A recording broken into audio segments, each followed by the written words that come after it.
Hello and welcome. I'm Joanna Junak and this is GFN News on GFN-TV. In today's program, we will cross over to Thailand. At the end of August, the government of Thailand reaffirmed its opposition to vaping, saying that e-cigarettes are affecting the health of vapers, especially young people. Last week, we interviewed Asa Saligupta, director and founding member of End Cigarette Smoke Thailand. Asa told us about current situation regarding vaping in Thailand. Let's hear the interview. Thank you, Asa, for joining us. Can you tell us why the Thai government is against the use of vaping products? Oh, that's I have to go back to about 6 years ago. The prime minister at that time, he saw that there's a lot of chicha, the pipe, chicha pipe, and he was concerned because it happened that almost every cafe, restaurants, or in every cities have those kind, and he was worried that children might get addicted because it's easily available. So he asked the cabinet to look into the situation of shisha. The cabinet appointed tobacco control people, some doctors, quote unquote, and so they came out with scientific evidence saying that chicha is equally or more harmful than regular smoking tobacco cigarettes. But the problem with vaping is that since these are the same people that went to, I think it was COP6 in India about six years back, if you remember the situation, these are the people, representative of Thailand, that went to the COP, FCTC COP in India and asked the panel to ban vape all over the world. So they were what's the word? The words from the panel said, "Where's your evidence?" Because at that time, England, for instance, has started to support vaping as a way of quitting smoking, and has stated that the rate of success is better than everything else, is the best. And so they came back and they still fight, and they just, with the law, they just gave the scientific evidence of chicha, but they said these are result of chicha, electronic chicha and electronic cigarettes. So hence the cabinet approved the law to ban the importation. Ministry of Commerce banned the importation of chicha, electronic chicha and electronic cigarettes. That's the beginning. So that's about 6 years ago. And what happened after that? From then on, the Department of Consumer Protection had also come out that also, since it is illegal to import, then it's also illegal to manufacture and to distribute. Plus, of course, later than that, electronic cigarette had been categorized as tobacco products. Hence, you cannot vape wherever it is that smoking is not allowed. So that's pretty much the backstory. And what are advocates for vaping doing to change this situation? We had been trying, me personally and our group ECST and Cigarette Smoke Thailand. We had been going and talking to many people, including ombudsman and a few of the ministers, saying that, hey, first of all, it's not fair because the consumer, the basic human right we should have. If you want to classify electronic cigarette as a type of tobacco product, then we should have a choice of our own. We should have the human rights to pick what kind of tobacco product we want to consume into our body. but that didn't happen. And one of the doctor had stated at a governmental national meeting that involved ministers of health, tourism, commerce. There's about 50 representatives, including us. Luckily, we were invited since we are consumer and specialists, and like we are very few, that there are few people that attended that meeting that know exactly what electronic cigarette is or was or and one of the doctor, I think he's from CDC, he said that the minute you pick up a cigarette, the minute you light up a cigarette, then you don't have that basic human right. The basic human right is you don't have it anymore. So that's the way of our oppositions, the way they think that like since people who smoke don't have the basic human right, which like we say, like, hey, I don't know where they got that idea from. It's worrying to hear that smokers aren't seen as having basic human rights. How do they justify these measures? We've been gaining more and more knowledge. They've been putting out a lot of false and misinformation, compare with rats, mouse, like guinea pigs, and they've been trying to say even up until now, saying that electronic cigarette or vaping is as harmful or more harmful than smoking regular tobacco combustible cigarettes. So those are the things that we have to fight with. I had talked to Minister of Commerce, saying like, well, why don't you lift the ban if you know the truth is out? It's easily, like you have the truth, and it's not what is the starting point, the cause of the laws. Well, it's not true. Then he said that, well, this one came as a favor from Ministry of Public Health, since they have no jurisdiction over vaping or electronic cigarette. So that means they asked Ministry of Commerce to ban the importation, and then follow with other laws that like the consumer protection, banning from distribution and from manufacturing. Plus, like I said, you cannot vape where it's not allowed to smoke. But the main laws that is illegal to import. But what is funny was that that was the old law. It was made like 95 years ago, and they pushed this electronic cigarette with it. 5 years ago, they amended that law. What amendments were made 5 years ago? After 2017, possession is not illegal. Vaping is not illegal. But you cannot import, you cannot distribute, you cannot manufacture. So it's like, say what? Selling is illegal, buying is not. Possession is not illegal, but there are still many people, regular vapers, who got arrested just because they possess, like one electronic cigarette and maybe a bottle of e-juice, the e-liquid.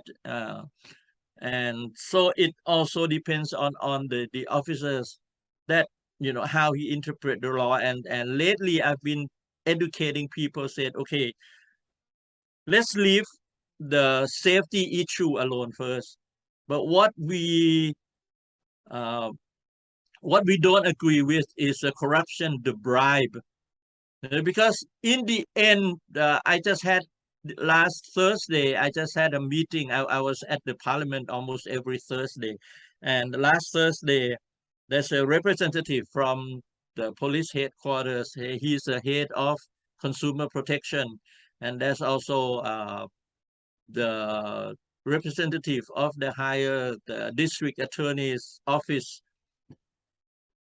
We sat together and ended up saying that it is not illegal. The possession is not illegal. So the parliament is gonna issue some kind of a formal letters to the district attorney, the office of district attorney, plus the police, to pass the word around saying like, hey, you cannot arrest people just for possession. Importing or distribution, like sellers, okay, that is still illegal, so we leave that alone. Please tell us more about you and your group and Cigarette Smoking Thailand. What motivates you? What are your strategies? We are for the people, and what we've done all along is that to educate people. Like for myself, I started with myself about like over 10 years ago, because I smoked for almost 40 years. And first of all, it got me quit smoking completely. I just switched completely. My health was much better, improve. There's a lot of improvement. And so about a few years back, I think the first time we had vapers voices, the day after, right after World No Tobacco Day, and in Thailand about 4 years ago. Before that, about 2 months, I went and have my lung X-ray, plus blow the capacity to check the lung capacity. And the same doctor, he's the director of the hospital that I went to. He was surprised, and he said like, you quit smoking, didn't you? Because I had spots on my lungs. Now the spots is gone. And the result came out that my lung is the health of my lung is younger than my real age. And so I asked people, our followers from our Facebook, our members, that we have about right now over 100,000 members approximately, but definitely over 100K. And we asked those who can and who live in Bangkok to do the same. And we got together and we made a press release, saying like, okay, you're gonna say like, disinfected lungs, the popcorn lungs, those are what? No, it didn't came from electronic cigarette. If you switch completely, then yeah, it's much better for your health. So we've been trying to educate people, and we've been done that for 6 or 7 years via our Facebook group, plus our YouTube channel.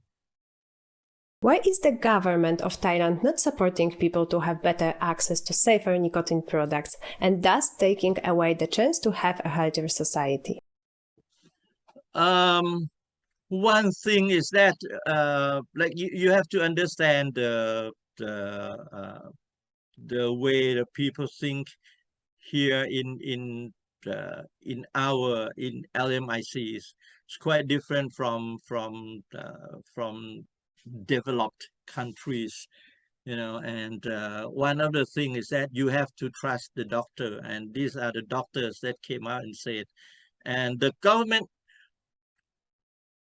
okay, let me put it this way, at the parliament, even the president of the board that I went to the meeting, like I told you, every Thursday afternoon. Well, before that was hosted by Ministry of Commerce, and now it's Ministry of Public Health. But the law is already a law came out, right? And but even the chairman has stated that, like, talk to many doctors who came and gave like the false information and things like that. Say, hey, those information are old. The stats you gave are the stats of people smoking, not vapers. Those are the stats from smokers. The lung injuries, the cancer situation, the effect to the brain, and such and such. And if you want the proof, he said like, if you want a proof, then after the meeting, I have some officials show you around the smoking area. The cigarette butts are almost non-existent. You see vapors flowing around. Plus, you know, the butts, if you look carefully, is smaller, meaning that those are from heat not burn items, not from cigarette itself. So even the government people, the representatives, the senators, most of them already switched. So it's the law that how to amend those laws, and we are looking that probably within the end of this year or early next year, we will see some improvement, especially with the laws. So the situation might improve? Right now, they're going to announce first that, hey, possession is not illegal. Then they're going to amend the law and say like, well, since we have estimated at least 1 million vapers or more, the market is probably 10,000 million baht. You can do the translation. At least 1 billion baht per year. That is completely in the black market. So yeah, they will lift that law, and so once they lift the law, then you can import, you can manufacture. Plus, you know, like we have our own big tobacco, because like in our country, the government owns the tobacco manufacturing company. The tobacco manufacturing company are ready to go into vape market. So that much I can say, because like, of course, I know someone who knows someone. So definitely, this is for sure, and they already started looking for a market. I had mentioned this at the meeting at the parliament already, so I can say it. You know, it's a fact coming out. So yeah, definitely. But we've been struggling for 6-7 years, and now we are seeing the light, and hopefully, if you follow the situation in Thailand, the political situation, the prime minister is suspended. So the vice prime minister is sitting in his place. One of the last paper he issued before he was suspended was ordered to have a committee to look into the situation of vaping directly. First he talked about shisha. Now he's talking about saying like,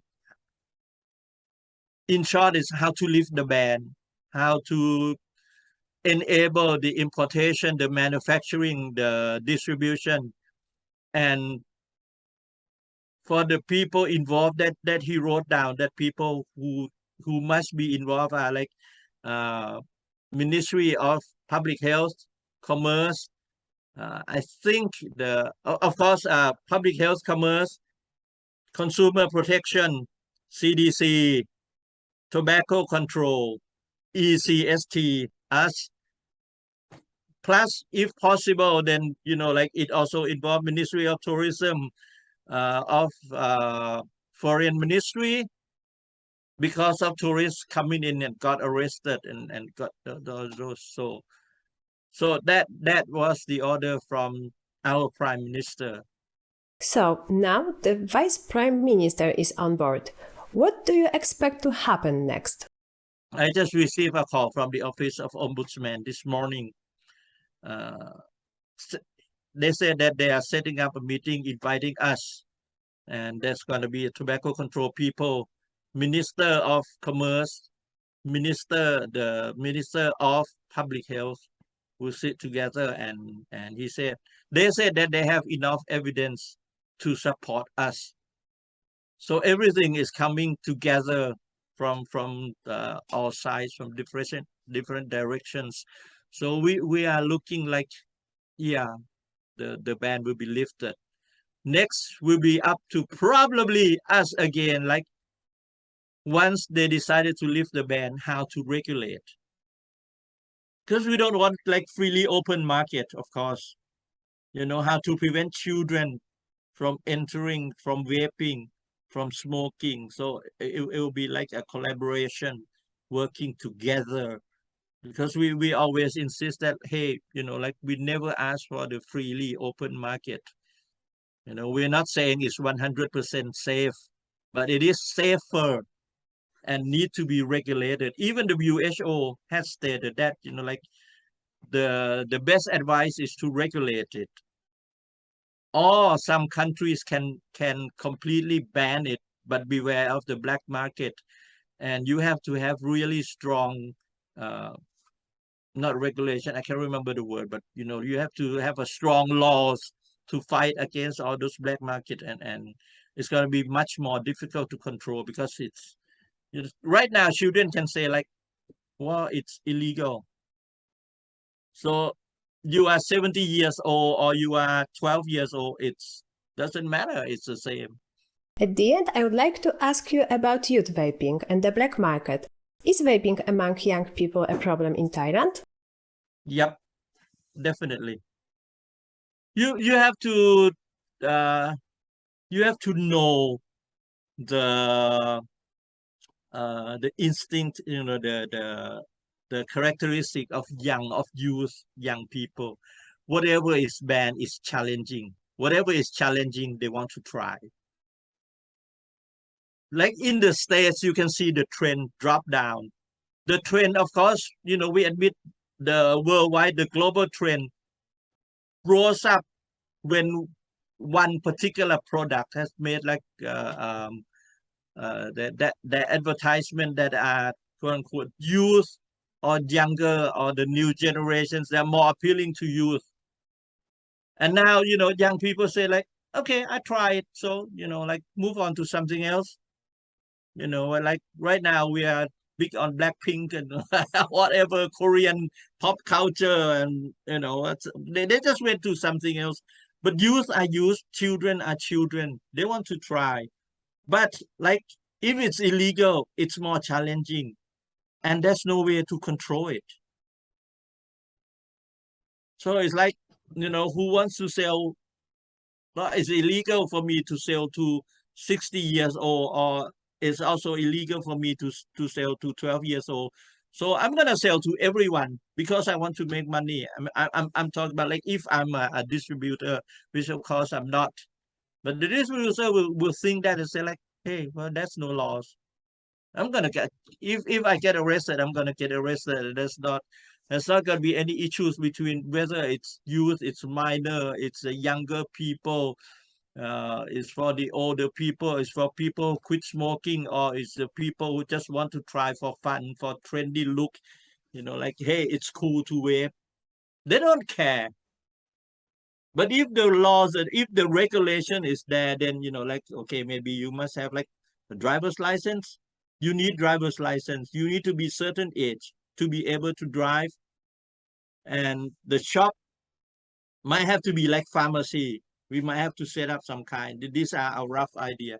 So, the shop has to be licensed. Here in Thailand, if you want to sell tobacco, you want to sell liquor, or medicine, the shop has to be licensed. They have to be licensed physicians. It's the same. There has to be licensed, not vapers, like modders, maybe the word. We don't know about the wording yet, but there must be some kind of license. And first, like you want to come in, either you have this card proving saying, hey, you are already a vapor, or if you want to start vaping, then there must be some kind of interview. Because like in Europe, I went to many vape shop in Europe, and I really like one thing is that there are like a younger generation come. First of all, they have to prove that they are old enough, 18 or over. Yeah, I'm talking about like in Austria and Germany. It's 100% black market, right? And we have a very renowned economist. He's a professor at one of the most renowned university in Thailand. he estimated that the market value of electronic cigarettes will double every year. Double every year. And yeah, partially it's also from younger generation, from youth that want to try. Thank you, Asa, for a very interesting summary of the situation in Thailand. That's all for today. Tune in next time here on GFN-TV or on our new podcast for more tobacco harm reduction updates. And on Thursday, we are inviting you to watch Brent's interview with Ernest Grohmann, the scientific director of the Nicotine Institute Vienna in Austria. Thanks for watching or listening. See you next time.